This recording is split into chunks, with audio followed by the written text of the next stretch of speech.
Vous écoutez Radio Altitude Détente FM et nous allons partir avec la littérature et les fables. Et je suis avec mon invité, Patrick Chaderas-In. Bonjour Patrick. Bonjour, bonjour et voilà. Bon, merci de m'avoir invité sur Radio Altitude. Voilà donc pour votre deuxième livre, Histoire de fables, aux éditions Socris. Donc déjà, depuis Le Fablier de Val, vous avez changé d'éditeur. C'est ça, oui. Oui. Oui. Qu'est-ce qui s'est passé Alors le premier éditeur, en fait, c'est la crise. Donc les petits éditeurs ont du mal. Donc celui-ci a disparu, enfin du moins l'ancien. Donc là, j'ai trouvé un nouvel éditeur pour ce deuxième Fablier. D'accord. Donc là, si j'en crois le communiqué de presse, vous faites allusion à un conteur antique du nom de Babrius, Oui. qui était l'ancêtre des fabulistes au départ C'est pas le seul, c'est surtout Ésope, qui est vraiment le père des femmes. Mais disons que Babrius, après Ésope, a retransmis ce que Ésope avait dit par l'oral, donc il l'a retransmis par écrit, et donc il a laissé quelques traces sur l'art des fables. Voilà, donc Babrius qui atteste d'un âge où hommes et animaux parlaient un même langage de vérité. Exactement.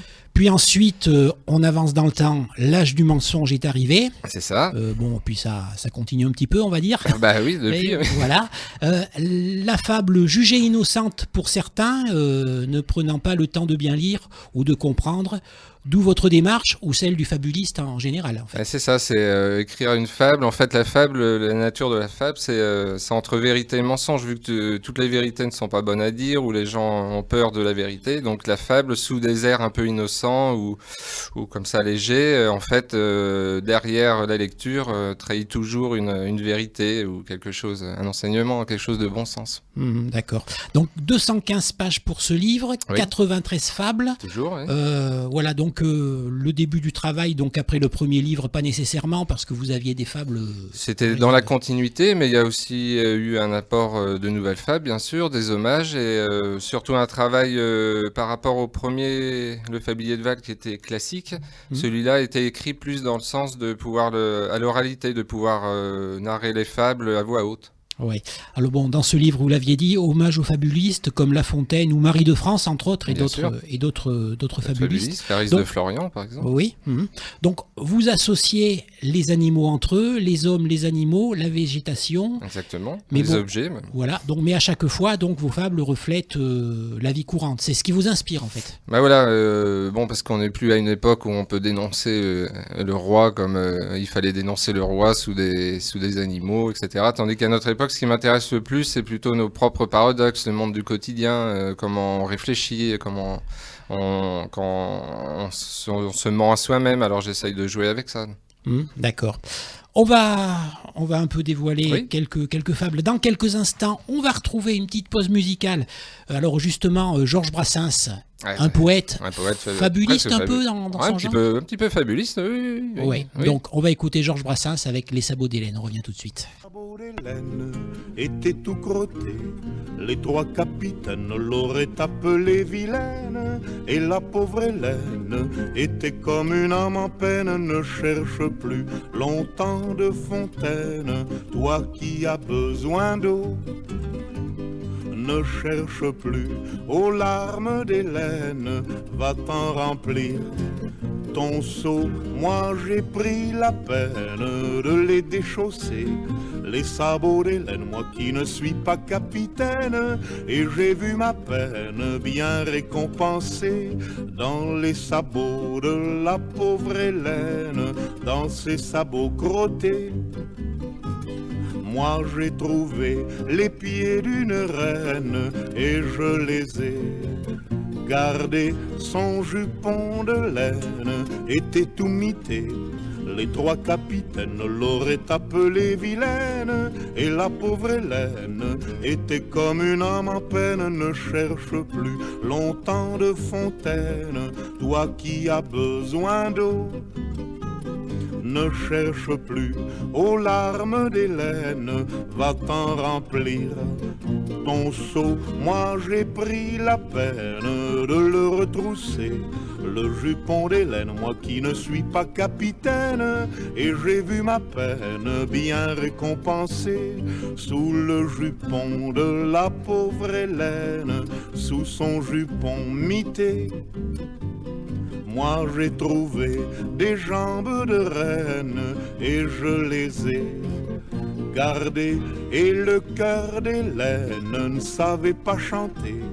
Les 3 capitaines l'auraient appelée vilaine. Et la pauvre Hélène était comme une âme en peine. Ne cherche plus longtemps de fontaine, toi qui as besoin d'eau.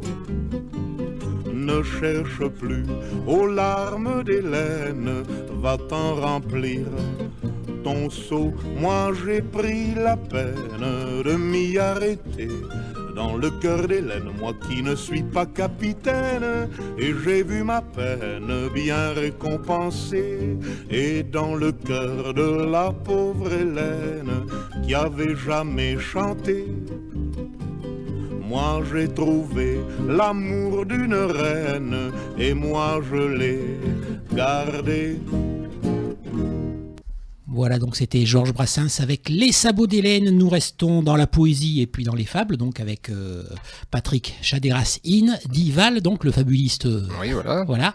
Alors le livre Histoire de fables, donc nous allons dévoiler quelques fables. Donc, le philosophe et le fabuliste, en page 30 de ce livre. Donc, qu'est-ce que c'est ? C'est une rencontre entre... Alors, c'est une rencontre un peu fortuite entre Nietzsche, le fameux philosophe, et un fabuliste. Donc, Nietzsche moque un petit peu le fabuliste en disant voilà, que ces vieux adages, ces vieilles morales sont désuètes, qu'il faut les détruire, comme la philosophie de Nietzsche. Et en fait, à la fin, le fabuliste retourne la situation avec la fameuse phrase « Ce qui ne nous tue pas nous rend plus fort » de Nietzsche, en disant que peut-être que les fables ne sont pas du niveau de la philosophie, mais tout ce qu'on retient de Nietzsche, enfin du moins les personnes du quotidien, ce qu'ils retiennent de Nietzsche, c'est cette phrase qui est un peu réductrice, et donc ça le moque en fait. Voilà, donc on va laisser la philosophie de côté pour l'avenir, donc faire des études de fables, ça... Voilà, c'est ça. Ça irait peut-être mieux. Peut-être, voilà. Ouais, ça serait plus facile. Ensuite... charade fabulaire. Donc, comment est venue cette idée de faire une charade et puis de trouver un nom d'un fabuliste comme Jean de La Fontaine ? Eh bien, c'est souvent parce que en fait, la fable, il y a le fond, il y a la forme, et on peut jouer avec déjà beaucoup de thèmes et aussi avec la forme. J'avais déjà fait des fables miroirs qu'on pouvait lire que dans un miroir, des fables sabliers. Et là, donc, une charade, pourquoi pas ? Je me suis prêté à l'exercice, qui est pas facile. Et donc voilà, où il faut trouver, enfin le petit jeu, c'est de trouver 2 fabulistes, un très connu, un beaucoup moins connu. D'accord. Et donc c'est humoristique, c'est en montrant qu'on peut faire un peu de tout avec les fables dans tous les domaines. Voilà, donc la fable est un jeu également. Exactement. La fable fantôme, alors là, c'était le syndrome de la page blanche et... Exactement, c'est un risque, hein. Ça s'appelait ou ça plaît pas, c'est s'ouvrir un peu à la critique, c'est-à-dire une fable fantôme par essence, évidemment, c'est facile à dévoiler. J'ai pas pu l'écrire parce que par essence les fantômes on les voit pas. C'est facile, mais faut oser. Voilà, donc ensuite, on va aller à la fin du livre, ou presque. Une fable peut-être imprévu, le chat du fabuliste ? Exemple, c'est-à-dire que j'étais arrivé à la fin du fablier, je me suis dit, tiens, comment le terminer ? C'est pas facile de clore un livre. Alors je voyais mon chat avec mes feuilles qui jouaient, je me suis dit, tiens, voilà une bonne idée, au moment où on a une très bonne fable qu'on vient d'écrire, et tout d'un coup, évidemment, on s'absente et le chat l'a détruit en petits morceaux, et on a oublié l'idée, et voilà. Donc ça remet les pieds sur terre pour le fabuliste lui-même. Enfin, le chat qui vous inspirait, parce que la fable est longue quand même. Elle fait une page et demie, oui. Ah bah oui. Voilà. Donc à découvrir dans Histoire de fables, sans oublier également les inévitables annotations en fin de livre. Oui, en lexique, ça permet de découvrir des noms anciens, des mots, de la mythologie, des choses un peu oubliées. D'accord. On va faire les infos pratiques pour se procurer ce livre. Donc en magasin, sur Internet ? Alors pour l'instant, sur le site éditeur Socris, donc de ma maison d'édition, qui est un site Internet très bien fait.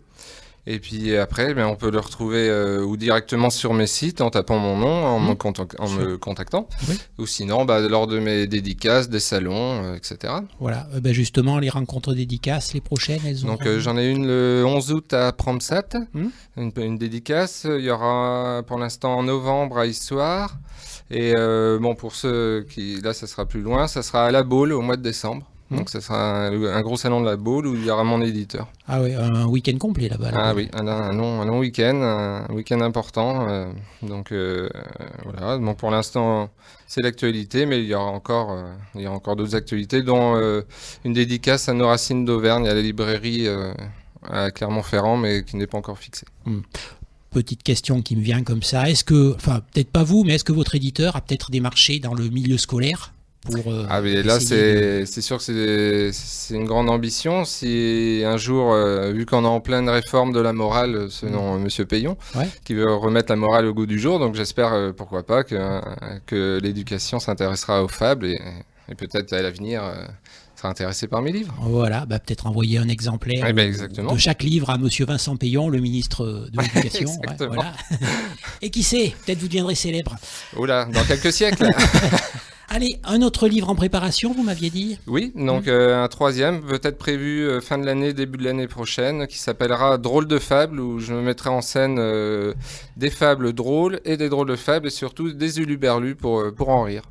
Voilà, donc vous traitez la fable un peu de chaque, dans chaque situation. Quoi, voilà, du classique, de la poésie et de la drôlerie. Bon, rendez-vous en fin d'année pour le... En fin d'année ou début d'année prochaine. Bon, d'accord. On va terminer avec un titre, Daniel Guichard, son tout dernier album, le titre c'est « Y a pas le feu ». On peut le prêter à un fabuliste ou non disons que comme tout chanteur, il joue avec les mots, donc c'est de la poésie aussi. C'est de la poésie, oui, bien sûr. Oui. D'accord. Daniel Guichard, écoutez, merci et à bientôt. C'est moi qui vous remercie, merci de l'invitation. Merci.